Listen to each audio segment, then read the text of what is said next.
everyone. Thank you for joining us for part 2 of our Business Intelligence webinar series, The Journey to Becoming a Data-Driven Organization. My name is Philip Stringfield, Specialist of Health Center Operations Training here at NAC. NAC's mission of promoting efficient, high-quality, comprehensive healthcare that is accessible, culturally and linguistically competent, community-directed, and patient-centered for all would not be possible without the service that you provide to your community day in and day out. Today's webinar is titled Aligning Your Data Strategy and Strategic Plan. I am joined by 2 esteemed panelists who will guide us through some of the final steps to becoming a data-driven organization. Jovan Singh, Director of Business Intelligence and Strategy at Johnson Health Center in Lynchburg, Virginia, and O'Shea Bowen, Founder and CEO of No Hat Security in Boston, Massachusetts, who did a great job last week setting the scene for what's to come today. But before we get started, I want to remind everyone of a couple of housekeeping items. If you have, the webinar series is being recorded and the slides will be sent to you at the conclusion of the call. So for those who weren't able to attend last week's webinar, no worries, we'll make sure to send out both webinars recorded, and we'll make sure to send the link to where they can be accessed within 2 weeks of today's date. If you have any questions during today's presentation, please go ahead and use the Q&A section. And in addition to Q&A, we're also going to be using the last 10 to 15 minutes of the webinar for open discussion and peer exchange. So really taking any feedback that you have during today's presentation. If you have any insight from how nuggets from today can improve internal operations, or as you navigate through COVID-19, looking at really what your health center needs around business intelligence, data strategy, and looking at how you can protect your organization.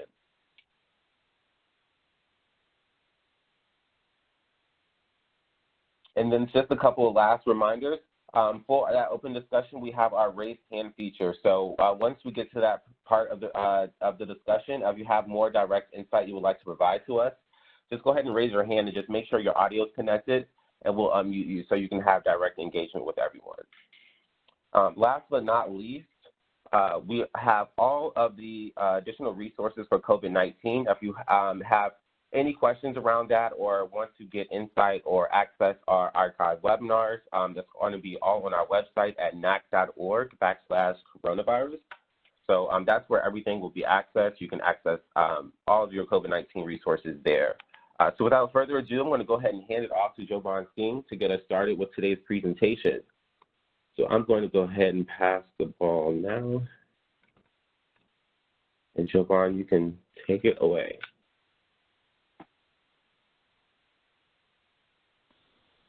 Great. Thank you, Philip. Can everybody see my screen? Sure can. All right. Well, thanks for NAC for allowing me to present on this.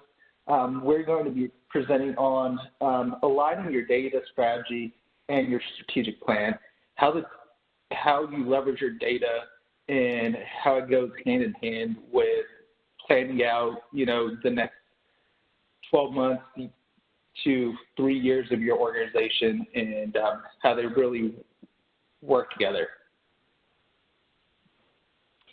My name is Jovan Singh. I serve as the Director of Business Intelligence and Strategy for Johnson Health Center. I joined the community health center space 6 years ago. I've been in love with it since, what community health centers do for communities all across the country. I lead the Business Intelligence Department. We report on different things such as quality metrics, risk management, and even expansion opportunities, a little bit of what we'll be going in today. And I serve on numerous boards, whether on a state level, national level, or even local committees as well. Definitely something I enjoy doing. So the topic areas that we're going to be going over today are: what is business forecasting, business intelligence and strategy, utilizing business intelligence in the pharmacy landscape, specialty services and continuity of care, going over a few helpful tips that I've learned over my several years of being in business intelligence, And we're going to be touching base on COVID-19, some of the things my organization is doing to prepare for things like televisits and different triage processes that we've put into place to make sure the organization continues to stay operational. So what is business forecasting?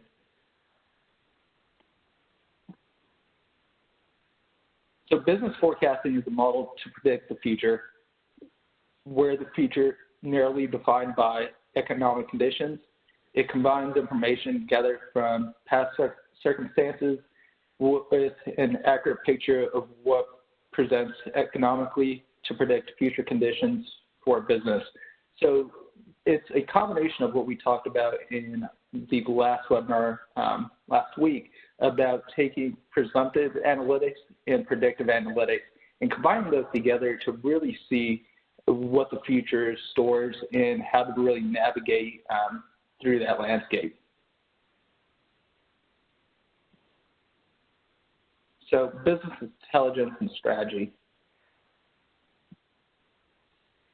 So how are these two things really interconnected? And it's basically decision-making and planning, utilizing data to help align your strategic plan. Does the data show the organization's plan is achievable? You know, within your strategic plan, you could put all sorts of goals and initiatives into it, but does the data show it's possible to achieve? Building models that predict and optimize the outcomes, looking at how you could forecast things in different ways or see if things are going to work or if they're not going to work, and how can you, bring in other things to it to help achieve your strategic plans. Transforming your organization's decision-making.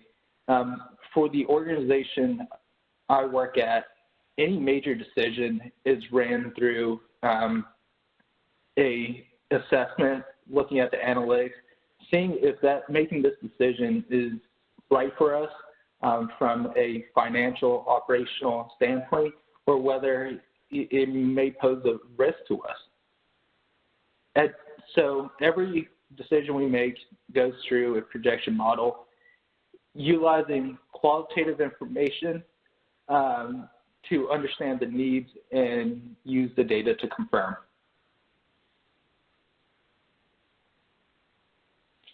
So how did Johnson Health Center utilize business intelligence for a pharmacy?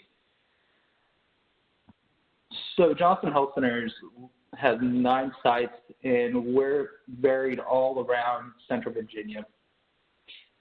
We got a lot of qualitative information from staff, patients, that, a pharmacy at our Bedford location, which is about close to 38 miles away from our other pharmacy. We had only one pharmacy within the organization, an in-house pharmacy.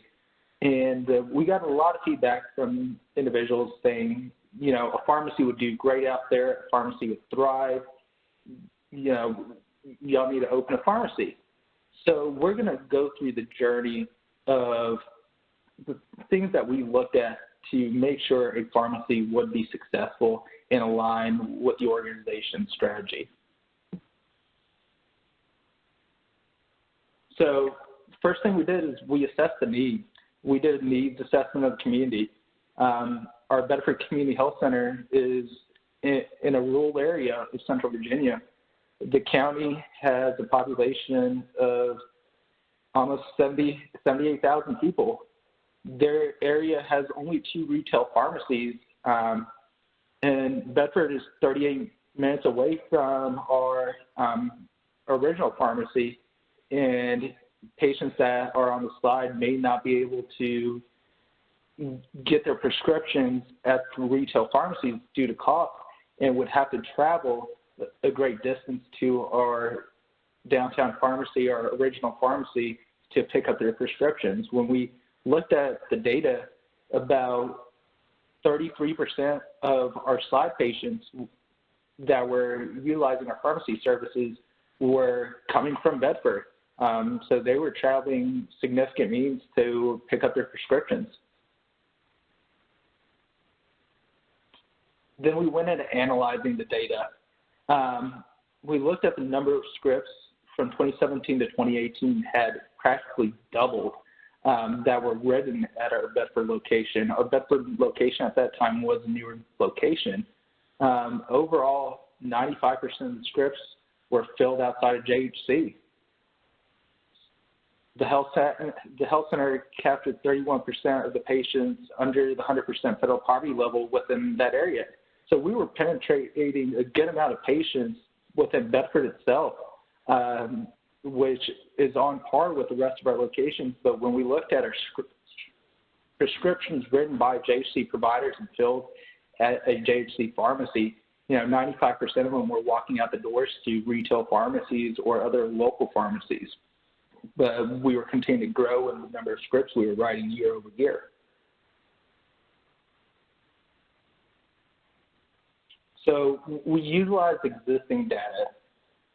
We collected the total number of visits at our JHC facility, so our downtown facility, and we looked and saw that 65% of prescriptions written at that facility were filled at that facility. So that's a very good number. And then we were looking at only 5% for our Bedford location. We calculated the average cost of the script and projected the average profit of filling each script.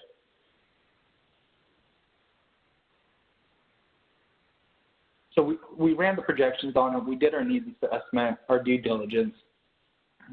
In 2017, we had 1.4 FTE providers at that location. 2018, we had 3.2 FTE providers, full-time providers. Each provider we saw was writing about 10,000 scripts per year. JHC was projecting to capture only 6,500 scripts annually. This projection also included a 9-month ramp-up period. At our downtown pharmacy, we were capturing about 40,000 scripts a year with the staffing we had. We projected that expenses were way too great to be able to support a full-time pharmacist, a full-time tech when comparing salaries. And the project was just great too. There was too much risk for us to go in and open up a pharmacy knowing that we were only going to be capturing 6,500 scripts. And it just did not financially make sense for us. But then going and how do we make adjustments to see if we could continue to achieve the goal that individuals within that community wanted, and also support the organizational strategic plan and still be financially responsible. And what we had done was we had looked at the number of prescriptions written across the organization. In 2018, we had 1,850,000 scripts written across the organization, across 9 sites. Currently, we were only capturing 21% from our downtown pharmacy. So the solution was, how about we create a home delivery option for patients that may have difficulty accessing the pharmacy? This would allow the organization to open up a home delivery part of their pharmacy business and do it out of our Bedford location, the same location where we are only projecting to fill 6,500 scripts annually. This would allow us to be able to support that function out of that pharmacy and also bring a service to the community that it greatly needed. So with a 9-month ramp-up period, we were looking to see how we would do. And this next slide shows when we opened in August, month over month, we've almost doubled the amount of prescriptions, going right along with what we projected for our first 9 months, and even surpassing some months of what we were projecting to do. In a 9-month period, we would start off at 25% and then work up every 3 months to 50%, 75%, and then being fully operational at 100%. Sort of, passing what we expected to do. We do these types of analysis with, anytime we're doing an expansion project, opening up a new community health center, we'll do a full deep dive of, what are our penetration rates? How is the health center going to look when it's fully up and running? And build our staffing models along with that and the type of facilities that we're going to need. In the past several years, especially in 2018, we opened up 3 new sites with a span of a year, and they're all running successfully and have been going along what we projected for them to do, and really honing into the data and making sure those decisions make sense for you and your organization. We're now going to look at expanding access to specialty services and continuity of care. Just a little bit of background on this. Our health center was only known to refer out to offices. We never really had an official process of referring into us by other primary care providers for services like OB or dentistry or behavioral health.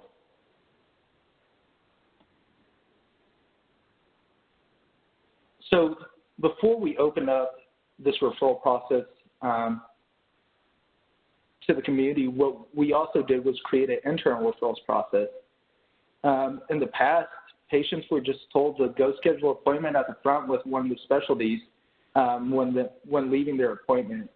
What we had come to find out was compliance percentages were low on patients when scheduled, and showing up for their appointment, patients would either not mention anything to the person at the front and they weren't scheduled for that appointment, or that they just didn't show up for their appointments. We actually saw, once we put this process into place, an increase in compliance with pregnant women with a dental visit. We were in the single digits in compliance when we had our old method in place of go make an appointment with the front when you're checking out. When we put a process in place, we saw a very significant increase of having 30 to 40% compliance with those patients receiving dental services at least once throughout their pregnancy. So as you see this process, we have more and more internal referrals between our providers that we're able to have a staff member reach out to the patient, schedule with the patient, get the patient in for their appointment. If a patient no-shows or has any social determinants, they're able to walk them through any of those things that may be coming up. So this has allowed our overall compliance for referrals in between providers to go up within the organization. Next, we created a process for incoming referrals. In the past, we had no way of tracking who was referring to us, which primary care providers were referring to us for specialty services, or were patients just being scheduled through our call center. We created a process to track and contact patients to schedule for services. We developed relationships with community providers. If we saw one of the groups were not referring to us for, let's say, behavioral health, reaching out to them, letting them know that we offer these services. We were very surprised at how many community providers did not know that we offered certain services beyond just primary medicine. And this allowed us to continue to build those workflows and allow the organization to continue to expand access to some of these specialty services like behavioral health. The projected result increased the number of patients seen by Johnson Health Center. We really started this process in 2018, and we saw almost a, we're seeing double the amount of incoming referrals in 2019 that we did in 2018.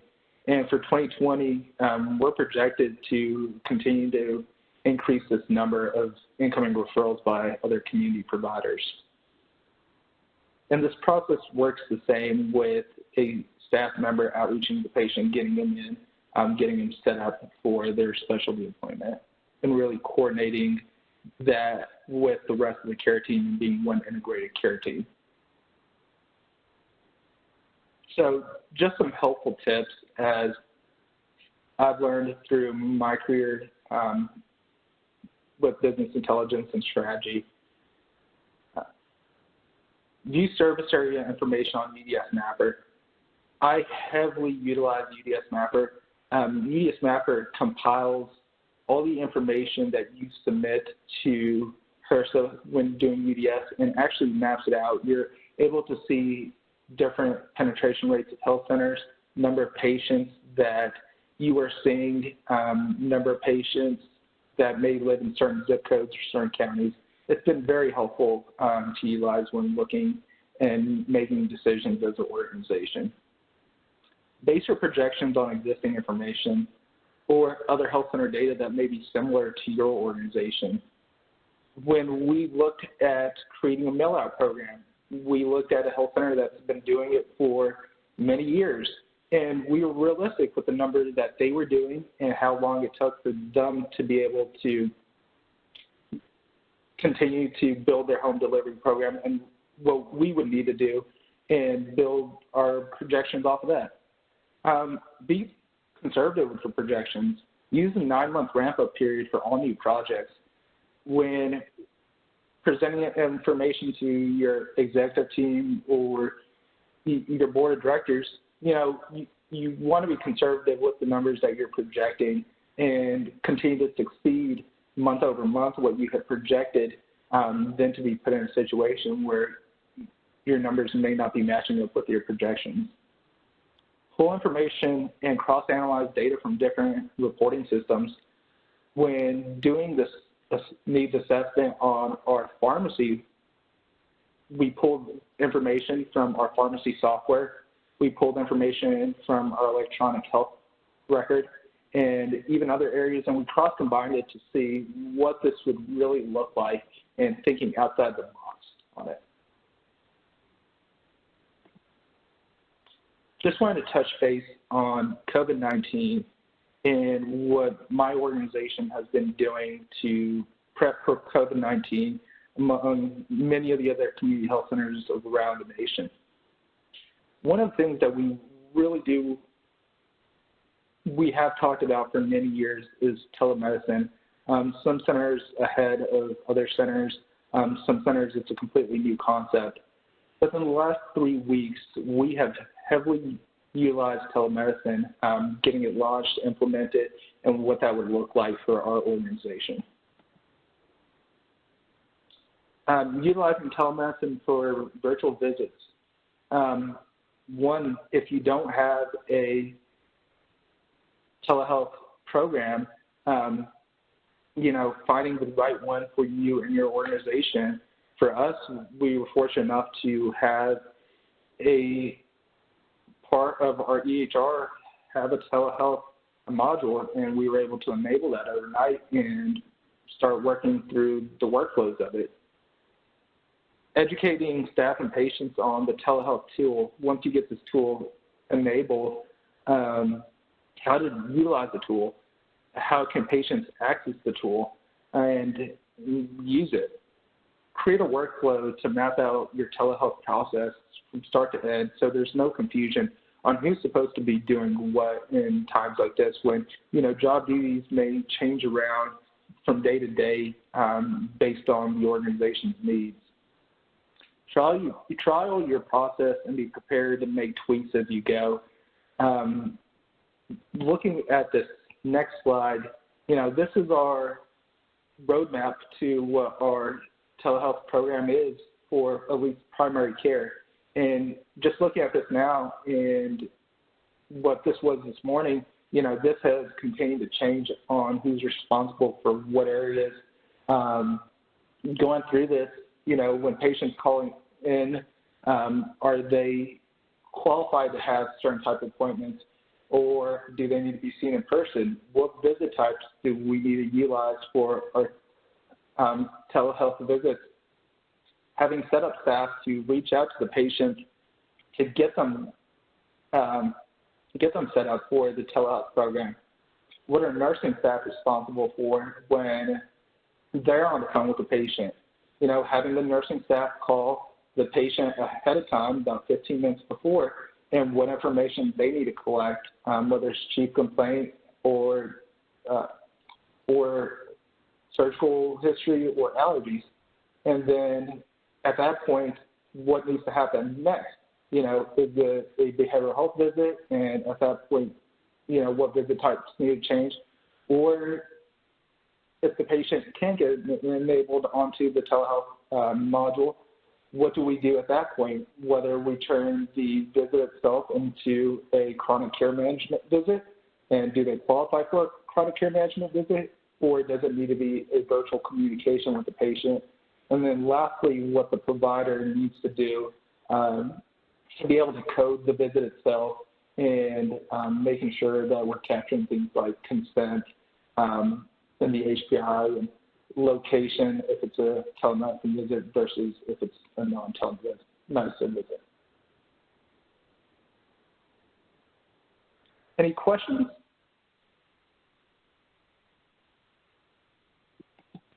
Thank you, Javon. So anyone who did have a question in relation to today's presentation around data strategy, business intelligence, feel free to ask your questions now, or you can save them towards the end of our presentation. We do have another segment coming in from O'Shea. I do have a couple of questions that came in we can address now. One specifically was around your patient population demographics. Would you be able to give a little bit more insight into the demographics? So what type of demographics in general are we? Just your general patient population, sorry. So with our health center, we have about 24,000 patients. We have a pretty diversified payer mix. We're heavily Medicaid, pretty even on commercial and uninsured, or commercial and Medicare, and our uninsured population right now is about 10%. With adults and pediatrics, I would say we're about 60% pediatrics, 40% adult. Thank you. And we have another question in relation to just giving a little bit more detail on the resources that you use. It says, what resources besides UDF Mapper do you use to collect operational data for your organization? So with operational data, a lot of it does come from our electronic health record. When pulling different information, we're able to access almost any operational data out of our electronic health record and extract that and really make decisions based off that data. Awesome. And just speaking to data and extracting, do you have any tips or insight on how organizations could go about storing that data to ensure, you know, that it's all kind of like locale? So with data storage, we actually have our own data server that we store the information on. It's a standalone server that we log into. We utilize Bridge IT to capture the data from our server itself. It comes in as a mirror image of what's kept on the server and replicated over onto a data warehouse. Thank you. And then just one last for Tool for Insight. So what insight would you give for those who are maybe just starting a BI program or really looking to get it off the ground, looking at some of the examples you showed with utilizing BI for pharmacy, what would you say, what insight would you give for those who are looking to kind of get that staff support around, ensuring that data is collected and ensuring that it's accurate so that predictions can be made? Yeah, great question. That goes back actually to our webinar last week. The biggest thing about having data that you can make decisions on is what information you're capturing and if that information is being captured appropriately. Looking at whether if it's structured or if it's unstructured. We installed a new pharmacy system in 2019, at the beginning of 2019. And one of the things that I played a key role in installing that system is what information can staff select? What information do they need to select? Are there fields where it's free text or it needs to be structured? And just having, looking over your systems to make sure that your systems are set up appropriately to be able to capture information. Awesome. Thank you so much. So with that, we'll go ahead and hand everything over to O'Shea Bowens with NOHAT Security, really looking at how we can take some of what Jovan has given us now and really elevate it into how we can use those measures to protect our data, and as we use these for predictions and as we use this to operationalize what we're doing. So O'Shea, you should have the ball, and I'm unmuting you now.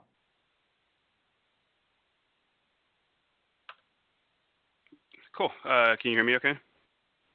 Yep, sounds good. Awesome. Cool. So thanks, Jovan, for that. So what we'll do is dive into the second part of the series from last week, and I'll be focusing more on the cybersecurity aspect of BI and data strategies. What to expect today, we'll walk through a data strategy approach, embedding information security practices into data strategies, key components of an efficient security program. A bit about myself. Here's the long, drawn-out part of it. My name is O'Shea Bowens. Currently living in Boston. I'm the founder and CEO of a company here called NOHAT. Actually, I'll just go to this one. A company called NOHAT, where we focus on security operations and cyber defense operations. So primarily incident response, security analytics, threat hunting, and we also provide training to small, medium, and large organizations that may look for outside help to either build out security programming or a cybersecurity team, or actually just train, transitioning individuals from an IT position into a cybersecurity team, as money is tight nowadays. Data strategy approach. So so I will say my presentation may differ a bit because keep in mind I'm focusing more on the security aspect. So just kind of keep that in mind. I think there were some questions I received last time around the security aspect and how it relates to business intelligence. So the objective for me is to try to find areas of correlation and share those in regards to building out your data strategy as you move towards incorporating business intelligence into your organization, and really how you incorporate security.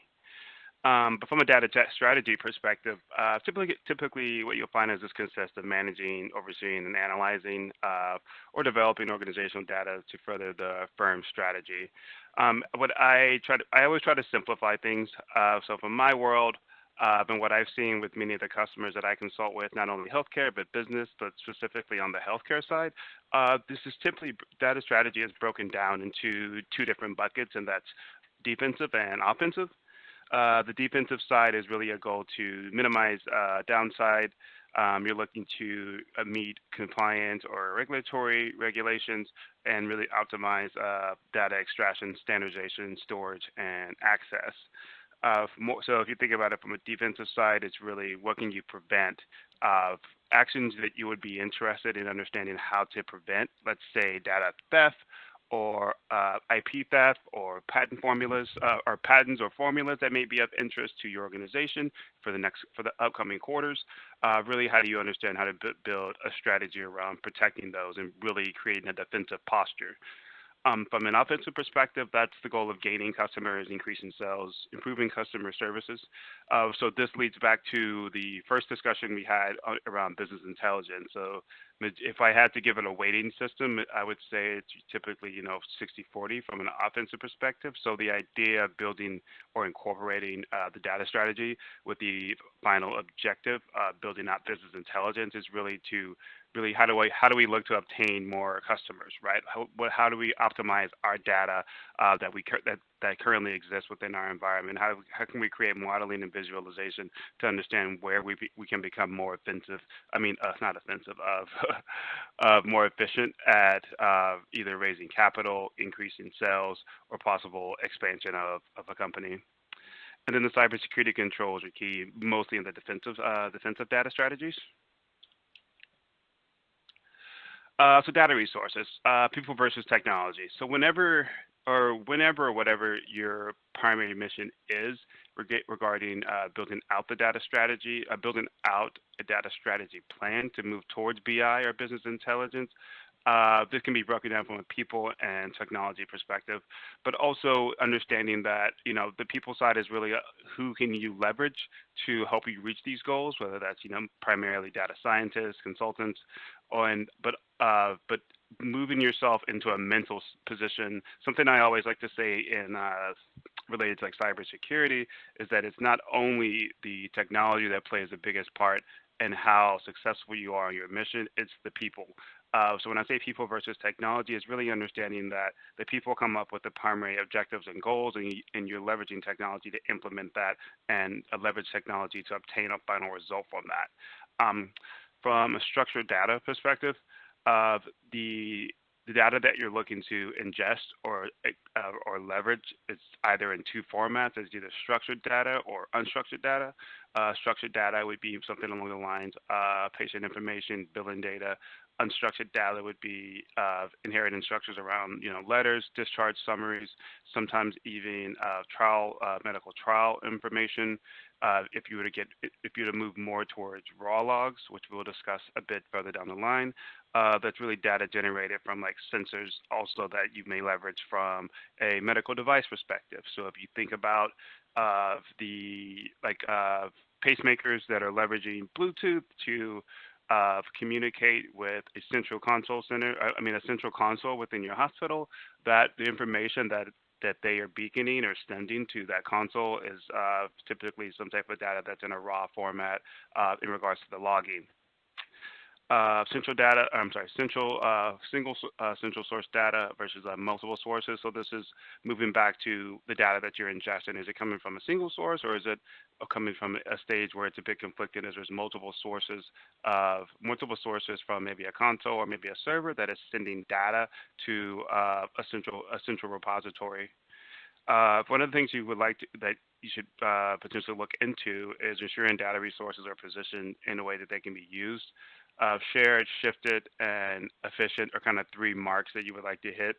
The shared aspect is really the use of data and analytics and fully scaled and operationalized with applications to thousands of small decisions. So think about it I have data from, going back to our example, I have data from this pacemaker, in regards to this pacemaker's uptime, in regards to when this pacemaker may receive instructions from a console or from a doctor or from a nurse, or when this remote pacemaker may need to update its current operating system. All of these smaller pieces of data need to be digestible to, someone, either IT staff or maybe even a nurse, right, just to get readings from it. But all these smaller pieces of data would allow this individual to make a decision that would allow the best patient care. So you're taking this small data and you're populating that data into another resource, whether that's a BI tool like Tableau or some big data analytics tool. The idea is to try to normalize this data that's coming from multiple places and also in different forms. You want to ensure that this data is, you can shift easy with this data. So you want to ensure that when it's time to make that point, to find that single pane of glass, or move towards a centralized repository of data, you should be in a position where you can essentially point to a new resource or a new repository and send that data without having to create too many smaller projects to either clean that data up, or reformat that data. You want to be sure that this is efficient. The business impact contributed by data and analytics is continuously measured through sets of KPIs. So if you can't measure this, or if you can't really understand where you need to improve or where deficiencies are, it's not as the data is likely not as valuable, as it requires more time to clean up and centralize than it would in another form where it's easily readable to a secondary data system. The types of data you're going to be looking for from a healthcare organization perspective, you're looking at medical supplies, potentially treatments, patient illnesses, PII, patents, these data sources, the data sources that you would likely leverage there or in the EHR arena or electronic healthcare records arena. And again, this data is unstructured or potentially structured or not well defined at all. And once you actually have this data, what are you doing with it? This goes back to part one, but you're moving towards a position where you can ingest this data or forward this data or place as a central repository to feed into a BI tool, whether that's Oracle or SAP. And something what I try to convey to customers or individuals in conversations that are other technologists is finding the individuals to do this is becoming it's very scarce. Finding individuals with PhDs in statistics or mathematics or computer science, that can become a very scarcity. So you may have to look to consultants. If I had another slide to speak about this, what I would say is you want to ensure that you have that focal point on the structuring of your data, because if you are in a position where you have identified a tool from a BI perspective, but your data isn't structured or unstructured, and you don't have that resource, it's going to become a lot more expensive to bring in a consultant to help you reach this goal if certain items haven't already been checked off via the structured or unstructured data perspective. And once you have all these, once you actually have these different pieces in place, you understand what your central repository would look like. You understand what type of data you're pulling over. You understand what your BI, what business intelligence tool you're going to leverage. Try to focus on an MVP build. If you're unfamiliar with that term, minimal valuable product. A good example that I like to provide is like myself working in a startup currently and also working in previous startups. When we're building out applications that we would like to either take to market or raise funds for, it's not that we need like 80% of the functionality that we envision for that application before we can actually take it to market. It's really, do we have 20 to 30%? What are the easy wins that we can knock down to prove value and to showcase our full capabilities? The same type of mentality can be applied towards the data strategy for a healthcare organization. So going back to what I stated earlier in regard to the data structure, the tools, overall goals. Looked for those easy wins. Maybe you're not currently at that time period in the position where you can build out, 50 to 60% of your use cases, but you can do 20 to 30% of those, and then actually showcase those as success cases and provide value. Embedding information security practices into data strategies. So the healthcare field is it's a pretty, unfortunately, targeted vector especially within the U.S., but this is worldwide. But it's a fairly popular and targeted vector for cyber criminals as it stands now. Health organizations are typically prime targets for hackers, often due to the incorporation and the use of older technologies. When I say older technologies, not necessarily from a BI perspective, move towards the technology that's in place that helps your organization actually run, whether that's older Windows servers or older Linux servers. These systems are likely out of date, out of patch, and there's vulnerabilities that exist in which cyber criminals identify and take advantage of.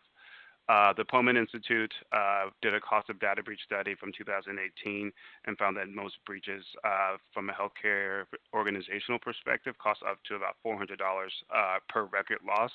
The 2019 numbers, I think it's about $520 per record loss.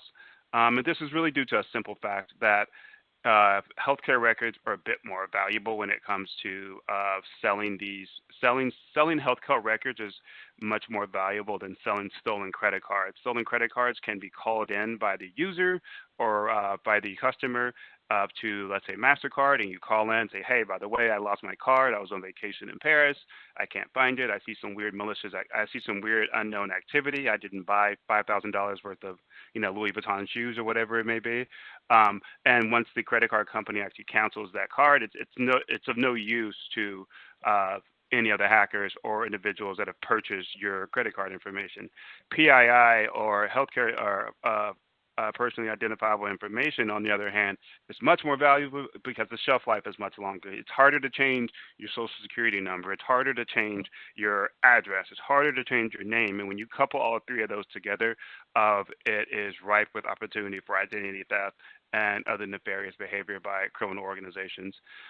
Healthcare organizations typically face threats in a few different areas, primarily phishing, hacking, and ransomware. Out of the list I have provided here, typically phishing is one of the top ways that cybersecurity criminals enter the organization via a specialty crafted email that looks very normal.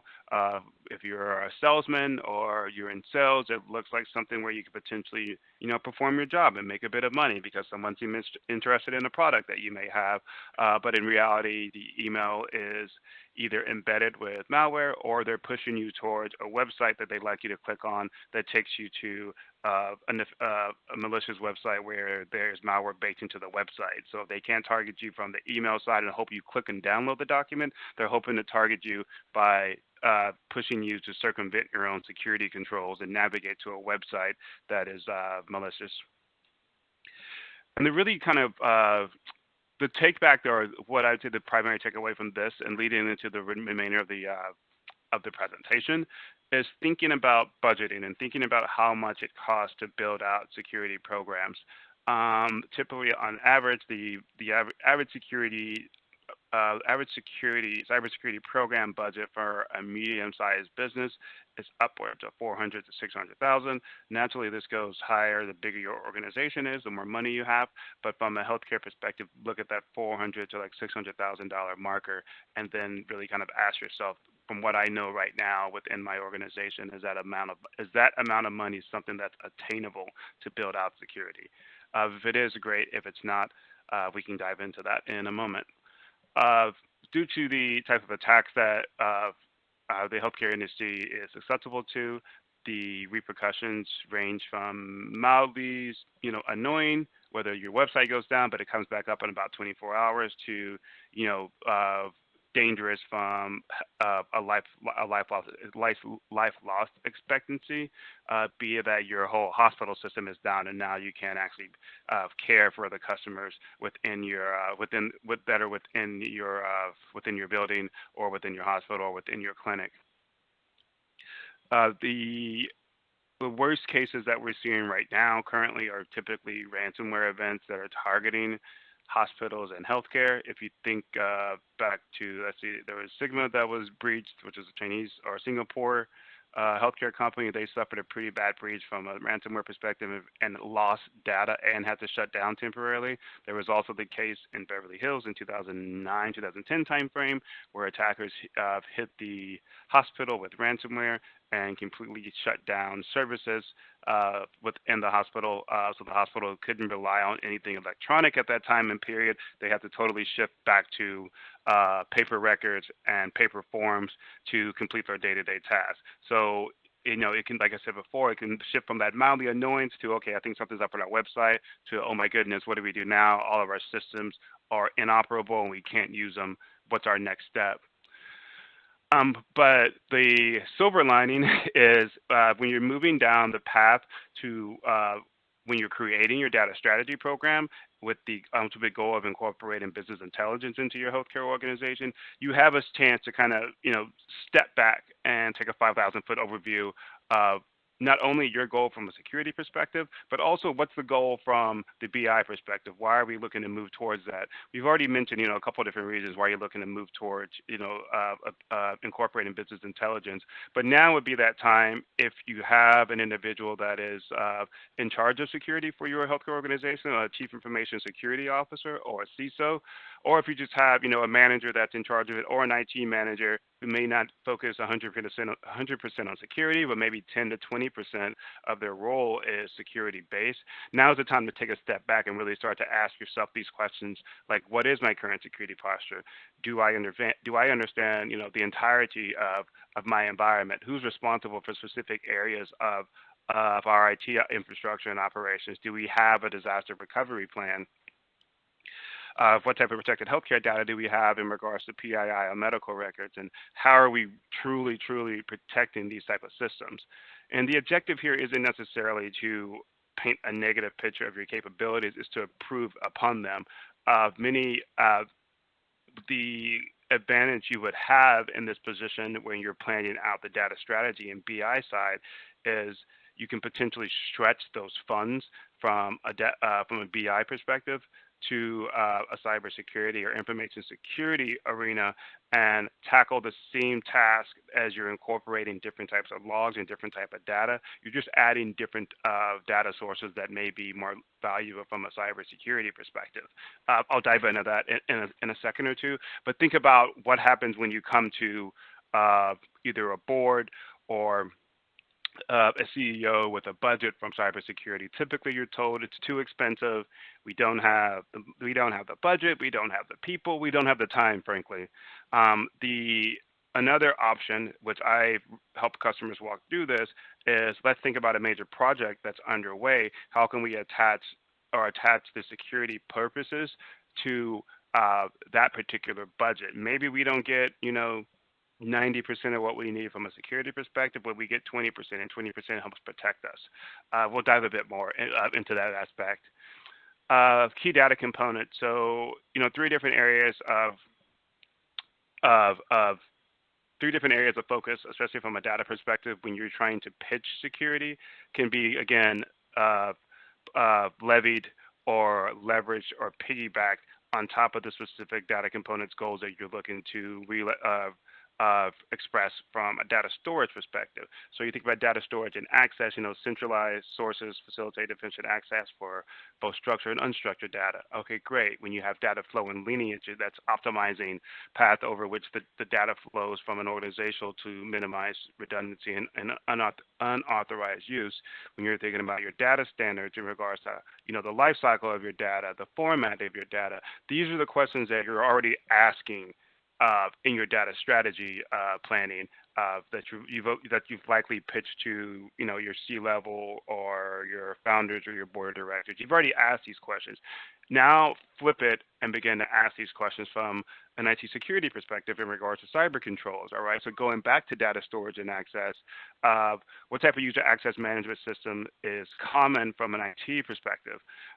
In the security apparatus, understanding who has access to what is, that's job number one. At the very minimum, when you're attempting to build out a cybersecurity program or information security program, you need to understand who has access to what data. But I think this is one of the most important points to drive home when you're actually moving towards constructing your data strategy plan, because when you identify valuable assets or valuable pieces of data that are important to feed into your BI tools, most likely if it's valuable to you, it's valuable to someone else.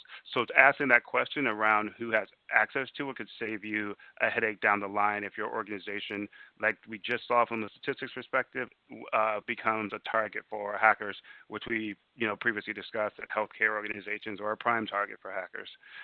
Thinking about the data flow. So in regards to where that data is on your network or within your systems, how does that flow from network to network, from server to user machine? How is that data stored in regards to presenting it from a front end perspective? So when the user clicks on a link from an internal application to view this critical information within the BI tools, thinking about how that is presented from server, from raw data to server to user presentation on the front end via like a web GUI. All you're doing really now is applying it from a security perspective. So you not only are you worried about how the data transitions across the environment, you want to understand within your environment how could you potentially segment certain aspects of your network or certain parts of your network from a security controls perspective. And data standards, right? So that's really understanding how the data is served up and how the data is queryable, whether that's with Java, or whether that's Python, is your data in Excel or PDF, whatever form or whatever standard it may exist in, you would like to understand how you can bake in security controls around that. One of the areas where I see more organizations and customers that I've worked with start to move towards is really having some type of data lake. A data lake is essentially, a system or repository of data that's stored in natural raw format in object blobs or files. In simple terms, a data lake is basically a massive platform where you store massive amounts of data that you've targeted. And that you can feed into either other analytical tools that are searchable, that is queryable, or that you have a specific project in which you're looking to leverage that. Going back to offensive and defensive data types and data structures, you're looking to determine where I can make a bit more money or how can I help more customers for smaller amount of resources, specifically around what's happening now and what you're hearing with, ventilators. I imagine there are many healthcare organizations that are running some type of analytics to understand the life cycle of a ventilator if the output is beyond the normal capacity. So let's say a ventilator is only meant to run 18 hours out of the day. What happens when you need to run them at 24 hours out of the day and you need to add more than one person? Those type of analytics could be performed within a data lake and then pushed to some type of business intelligence tool. But at the same time, right? So we're always thinking transition. How can I attach myself to the budgetary aspect from a business intelligence and data strategy perspective? Instead of thinking about the data that you would ingest from medical records PII side, you're thinking about data that currently exists within your current IT organization. So you're looking at access logs, user authentication, networking logs, SIM or security event information management system logs. And it's not necessary to state, you need to grab all items that are listed here. But again, you're putting on that hat of where's the quickest win that I can get to, right? How do I win quickly? How can I actually pull down data that my IT operations can provide to us, push into our data lake, run reports against that, and then begin to understand, hey, is something fishy kind of going on in regards to who is accessing this sensitive data that we've targeted that is being forwarded into our business intelligence unit. So who's accessing our formulas? Who's accessing our patient names? That's not a nurse. Why is Michael from, HR looking to understand what medications that are we currently ordering for each month, right? Or who our suppliers that medication are. So you begin to create these use cases that are fast wins that you can knock down and have provability with. And when you actually have these type of the logging in place, the data in place that you can forward to a data lake and leverage that for a security purpose, you begin to find the fishy things that go on inside of your network. A majority of my jobs that I work with from a consultancy perspective or clients that I work with, it either comes in proactive or reactive security. So when I say proactive security, I'm coming in and helping them stand up security controls, build out a security framework, processes and procedures, and bring in security tools. Another half of it is more on the incident response side, which is, okay, there's already been some type of record or some type of log that indicates there's a bad guy in our system, or they know the customer knows they've been hacked and they're looking to clean it up. And what you typically find, I'd say about 40 to 50% of the time when the customer has already been hacked and they're looking to clean it up, I would come in and I ask, okay, well, do you have a central repository of logs that you're leveraging for monitoring and alerting that are in place that I can take a look at? And the answer is more often than not, no. So it puts me in a position of, okay, now we have to go dig back through time, dig through artifacts on your disk or on your servers to try to understand where that specific attacker where he or she entered the environment and how they got in. But if you take the data lake example, when you're able to shift what you're thinking again, shifting the type of data that you're incorporating into the data lake, you can begin to run those reports to look for like failed logins. You're looking for individuals that access into the data. You're looking for data leaving your environment. Data leaving your environment is one of the clear-cut, canary in the coal mine methods of, hey, I think something has definitely happened because we're seeing our formulas, we're seeing patient information leave our environment, and these aren't going to, third parties that we have business relationships with. It's going to some weird website that our IT guys are saying is in, Uzbekistan or Russia or wherever it may be. But if you don't have the ability to understand where your data is going from a networking perspective, if you have no idea if you're not in a position where you can understand when data leaves your environment, you're losing the battle essentially, because that's something where attackers will take advantage of any moment they choose, pretty much majority of the time. Always think, or something I try to push to customers is, whatever may happen from a cybersecurity perspective, the objective of the bad guys is to get something outside. So naturally, they need to get inside in order to obtain data, but they have to move outside of your environment. They have to move the data outside so they can sell it or repurpose it however they see fit. And you start asking yourself these questions around, how do I know when data leaves our environment? How can I identify that? And how can we place controls in place to stop it? If there's anything I leave you with, I would say asking those questions of your IT staff around exfiltration would likely be job number one. Job number two. Job number one would be understanding what access controls are in place to your sensitive data. Job number two, understanding how data leaves your environment, and is it possible to identify that? Mapping out viable security controls. Excuse me. So when you are again, going back to the time and the money side of things, when you're looking to incorporate a data strategy to reach those business intelligence goals, that's also a good time for you to piggyback on understanding what type of frameworks from a security perspective can we bring into our environment. If you already have an environment where you're where you're leveraging NIST, the National Institute of Standards and Technology, or ISO, to actually build security controls around your healthcare organization, that's great. If you're not, really start to ask those questions when you undertake bigger projects, specifically bigger projects like bringing in BI, where you need to incorporate some type of data strategy, what type of frameworks we have around security. Again, going back to, if the data is valuable for me, it's likely valuable for someone else. And then understanding from the security components perspective, how can I bake in some of the easy wins? How can I pull in firewalls? How can I build that out? How can I build out antivirus software? And I know a lot of times when I speak about these things to people that don't necessarily concentrate in the cybersecurity perspective, the first thing that goes off is money, which is as it should. But some of these tools or some of these components are also open source and free. It just requires a little human equity and sweat equity to actually incorporate them. So again, if you don't have a security team, maybe you can sit down with your IT staff and really begin to understand how they can help you build out these tools and capabilities to really help you stay safe, but also ensure that that investment that you're spending to incorporate business intelligence doesn't go out the window if an attack were to happen. And putting this together from a data lake perspective, again, you're looking to understand, firewall logs, you're looking to understand Active Directory logs. You want to ensure that the data is structured in a way that it is digestible and usable to individuals that are outside of maybe the data scientist roles. Again, thinking about what departments are going to touch these reports, or what departments are going to run reports from the BI tool. Understanding what type of timestamps are available, so you can go back in time and understand who's touched what. And then you are essentially pumping what you have from the data lake perspective into more of a monitoring or security monitoring fashion.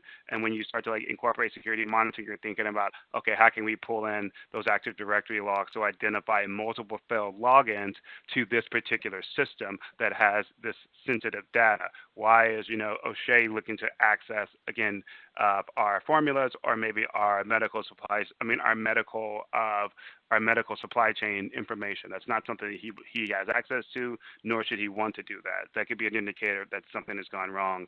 If you're monitoring anything around intellectual property, and you're also monitoring how often your data structures may shift. So when you receive logs that are that are unstructured, that are a bit out of the norms. This could be indicative that someone has touched something and made a mistake and reformatted your data. Yeah, I like to always try to say that, yeah, hackers are great. There are some really, really talented individuals out there, but there's also just normal people that make mistakes on the keyboard like anyone else. And some of those mistakes could be, could lead to visibility of you understanding what's actually going on inside of the environment. And once you have the monitoring in place, you're looking for security alerting, you're creating alert levels, service level agreements amongst other departments within your environment. And from those service level agreements, you want to ensure that, like, hey, if we have an alert that happens from our firewall, our IT staff will communicate with at least one individual in management. One individual in management will begin to communicate with our C-level, and so on and so forth down the chain. So until the investigation is totally completed. So you have, service level agreements that range from 8 hours to 72 hours of responding to those type of alerts. And you also want to incorporate severity levels into your security alerting. So understanding, hey, if we see something that's a severity 1 versus a severity 3, what type of response and what SLA are we operating under for those different severity levels. In conclusion, your data strategy plan kind of dictates the strength and the value of your business intelligence. So if you don't have a strong data strategy plan, it becomes a bit more convoluted and difficult to move towards incorporating business intelligence tooling as you need certain pieces of data that are essential, but going back to structured and unstructured, but you cause more hiccups without a data strategy plan. Look for immediate wins, quick wins, going back to that 20 to 30, 40% rule versus 80, 100% rule. You're looking for ways that you can prove value quickly. As an executive or a management member, think about where you can incorporate security into your data strategy. So this goes back to understanding when bigger projects are in play, when maybe money is a bit tighter, how can you hitch your wagon alongside whichever department is responsible or has pitched the idea for incorporating some type of new tooling or business intelligence tooling that requires a bit more man hour. How can I piggyback my causes onto that to build out more security controls? And going back to the data lake example, no matter what central repository or what system you're leveraging to capture all your data, a log is a log is a log. So it doesn't matter if it's a patient record log or if it's a log for your networking activity. There's always a way to structure it. There's always a way to clean it up, and there's a way to incorporate that into your overall monitoring capabilities.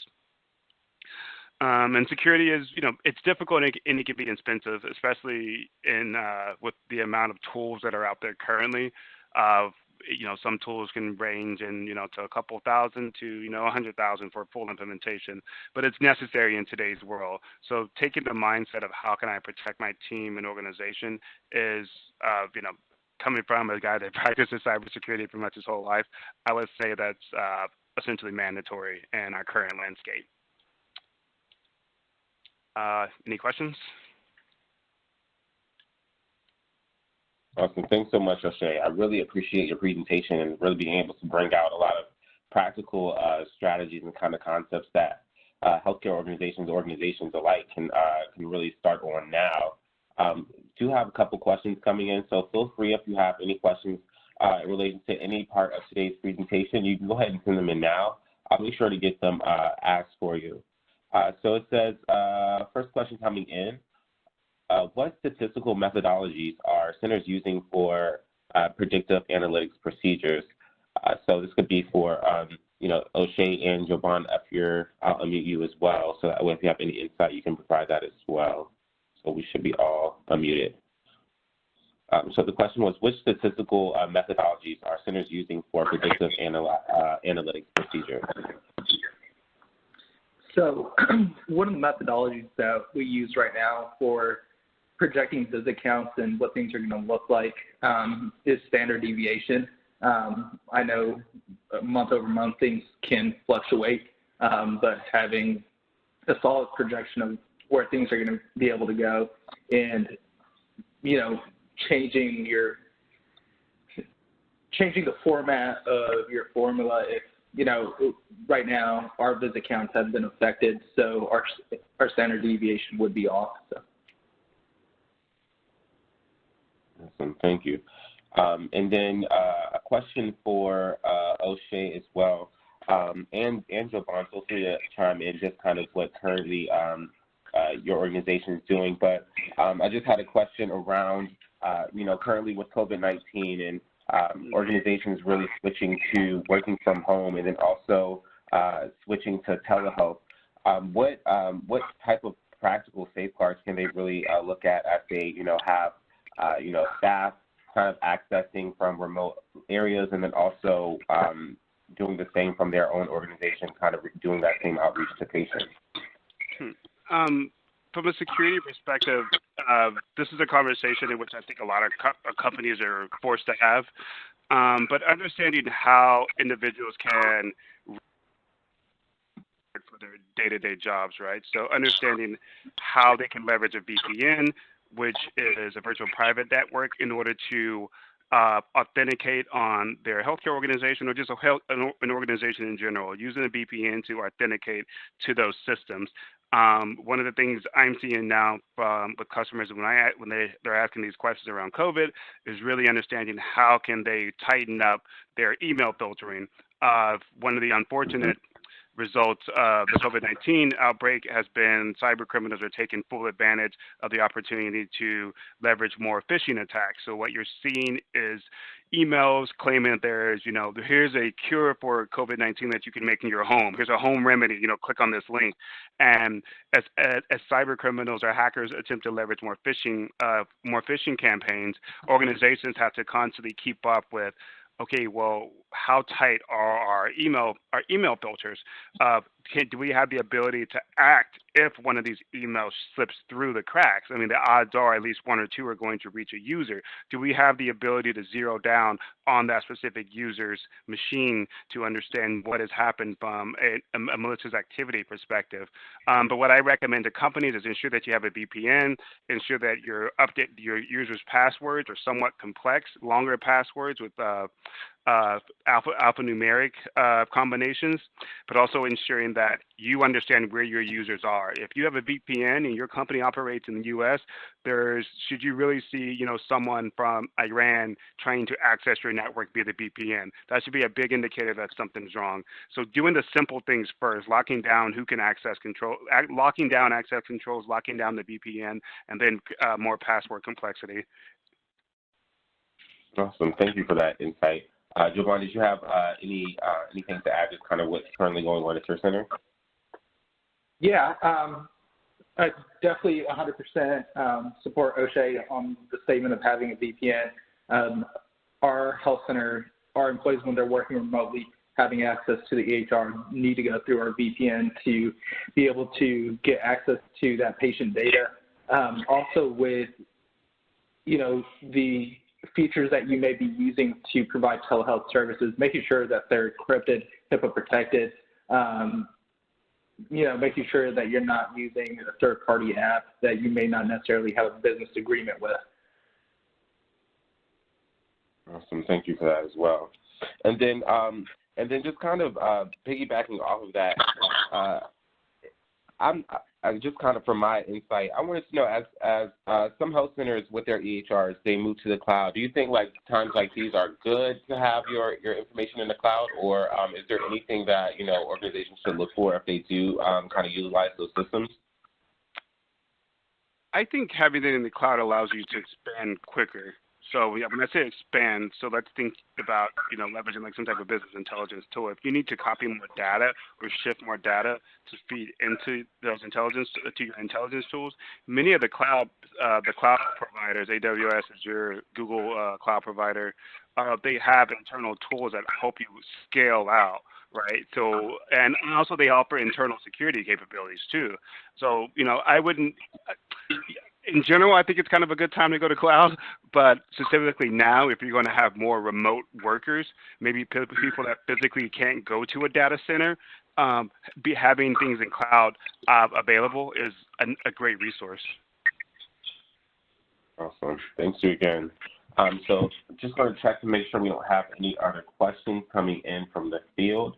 But, you know, we definitely want to use this time just to share any information or resources that we have right now around COVID-19, or even just taking today's presentation, kind of what you're currently doing in your organization, or how we can elevate what we're working on now. So if there's any insight anyone would like to provide, definitely feel free to go ahead and put that into the chat box. Or like I said, if your audio is connected, feel free to unmute raise your hand, and I'll make sure to unmute your mic, so that way you can have direct engagement. So I will give it some time for those you know, who might have additional questions for today's presenters, or would like to provide some discussion throughout today. But if not, we're not going to you know, take too much more of your time and give you a little bit more time back to your day. So we'll leave it open for a few minutes, and then we'll see where it goes from there. And then, of course, if there's any additional insight you, O'Shea, or Jovan would like to add, feel free to, you know, jump right on in.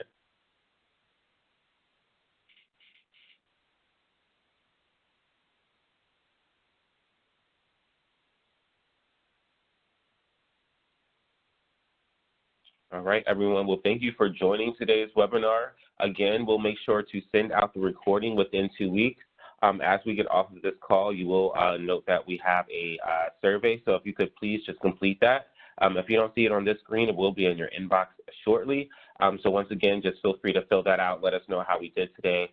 And if you have any direct questions, feel free to reach out to me directly, and I will you know, get your questions answered. In addition, like I said before, if you have any questions around COVID-19, if you would like to access some of our resources, we have archived webinars, all at your fingertips. Just visit nac.org/coronavirus. Looks like we have a question, or was that just an answer? Oh, no. Yeah, so that's where you can access our coronavirus resources. And then, like I said, if you have any direct questions, feel free to reach out to me. I'll be sure to send out the presentations from today. And everyone, enjoy your evening. Take care.